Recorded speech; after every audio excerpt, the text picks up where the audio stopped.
So if you might not have already kind of figured out from the name of this channel, maybe there's a little bit of overdoing it on the bikes. I have a lot of them. More bikes than there are people in the house, by far.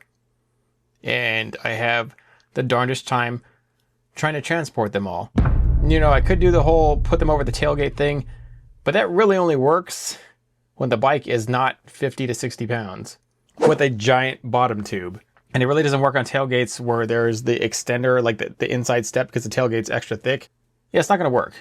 But when I look at my truck, I look at a nice extra long bed that I can make some sort of rack in there to hold at least 4 full-size 29er mountain bikes. Let's see what we can come up with.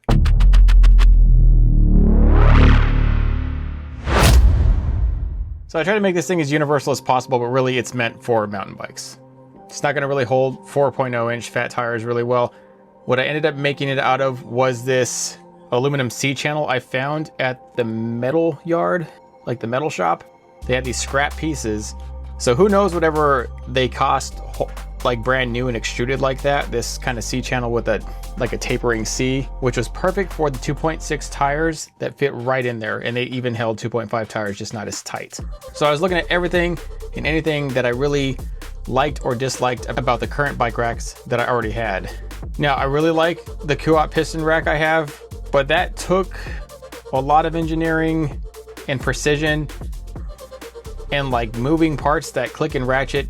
I don't really know if I have that kind of skill. What I do have is enough basic skill to conjure up some sort of thing that mimics some of the other versions, like this Rocky Mounts Gigawatt, or has like the fold-over clamp that kind of just sits down. We can somehow mimic something, maybe not a ratcheting one that'll fit as tight, but we can mimic something that kind of goes down on the bike, at least on part of the tire or the frame, more than likely the tire. Something's got to stabilize it. So we're going to go ahead and make the part where that grabs the front tire extremely stable by making it box over the tire twice. So normally there's 2 points of contact in racks like these, on the bottom and in the very front. We're going to have it in the bottom, in the front, and the top. So the tire is just really in there. And then we'll have tie points in those 3 brakes where we can just put little straps to the wheel, and then theoretically the bike should not move at all. And then we can mimic in the very back the kind of clamp over holding thing. And figuring that out, well, we got to figure out a way for it to actually hold tension without being too terribly complicated. I have some ideas. Now this you might obviously see, this design has been mimicked, but to do a DIY version of it, the square tubing and then round tubing, I tried to bend the round tubing with a conduit tool that electricians use to lay conduit underneath the ground. It kind of worked. I ended up having to cut and weld, so thank heaven for welding. And that's just a square tube, 1.25 inches over 1 inch, and then we have 1/8 inch thick UHMW plastic strips that you really can only line them on one side of the tube. It oddly didn't work when I had one on each side. It wouldn't fit, but one on each corner it fit. And that's actually all I need on the main point where it's sliding. This is actually a rubber strap. Bought a grip of these from Harbor Freight, and they were just the perfect length, a foot long. They're obviously meant for something else. You know, they got S-rings in there and everything, but it's so good because they fit right inside the tubing and they secure right down to the base, and it's exactly what I needed. And you can pull on these up, but it really keeps a lot of nice tight tension on there. The bike doesn't move. So without that on, the bike sways a little bit more, but that's because the back has a whole lot of momentum when it's not locked in. So this really isn't meant, it's just really meant to stop that momentum, and it does very, very good. It keeps the back stationary. So that's about as good as it needs. So these bikes are going to pack in pretty tight. I mean, essentially 10.5 inches from each tire to each tire. So let's go ahead and pack them in, see how it does. So the first initial design just had the bikes going in a crisscross. The biggest fail that I didn't foresee was that on each side, the bike would actually have to rise higher, because 2 bikes that close in, the handlebars touch or the brake levers touch. And you're going down the road and they're shaking and hitting each other. It's really not great. Bad things will happen. So I ended up having to modify it later. Otherwise, I was going to keep having to undo the stem, loosen the stem on each side and folding the handlebars in. And I did that for a while, but it gets really old. Really, you want to put your bikes in and leave how they were. without having to tune them. You just want to get on the trail and go.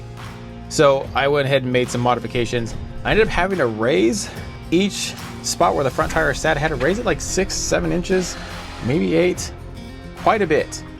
And then I had to redo the front part. So the front part no longer, at least for the moment, wraps around the tire yet. But I probably will end up modifying that based off my last trip. So it kind of just completes itself. I actually would have done it now when I was modifying all this. I really was just running out of time and it was late at night. I also readjusted those rubber straps because I don't know if they are wearing out, because theoretically they would wear out.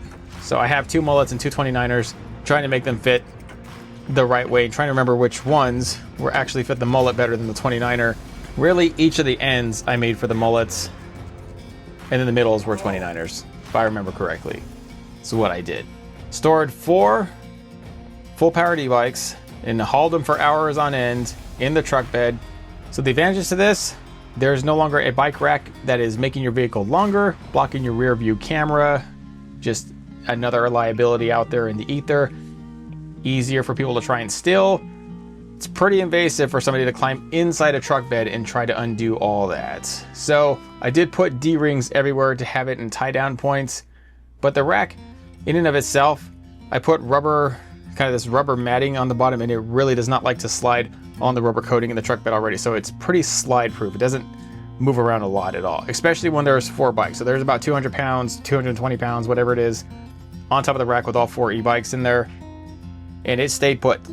Now, if we really wanted to secure it, tie down straps, every which place, you really could do that. I've never actually had a problem. I've actually hit fairly large bumps and have not meant to. They were just there. And the bike rack might have moved a little bit in the truck bed, but really not enough, and nothing ever came undone or flew out of the racks. But putting in the truck bed was really only part of my strategy. My other strategy is, I like to go camping.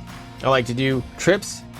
Obviously, I'm an outdoors person, so I not only like to mountain bike, I like to go camping and mountain biking. The duo, and I like to have the mobile hotel. The tents, I respect the tent thing. I respect it. The older I get, though, the less pleasurable tent camping is, and I really just want a nice, luxurious mobile hotel.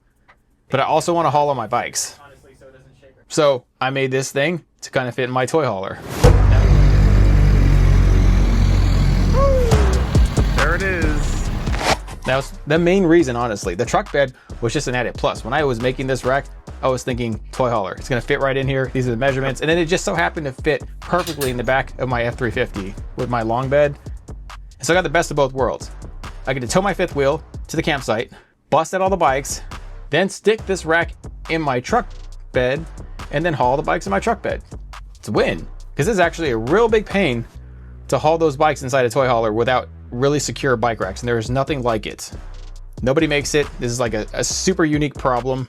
Specifically, it might be, I don't know, it's just a unique problem. And you need to have either a custom bike rack made or you need to make one yourself. This is a DIY channel. By nature, that's what it was. It still is. So just kind of going back to the roots of the channel, make it a little bit easier to do this. It's been extremely instrumental in my success with moving bikes around. Took it all over the place. It's super easy to lock them up. I think it's just an overall win. And if anybody has a long bed truck, try this out.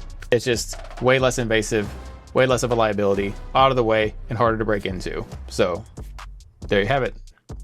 Just want to pass this idea on to anybody who is possibly looking for ideas on how to haul their bikes better. Anyways, guys, catch you on the next one. See you out there.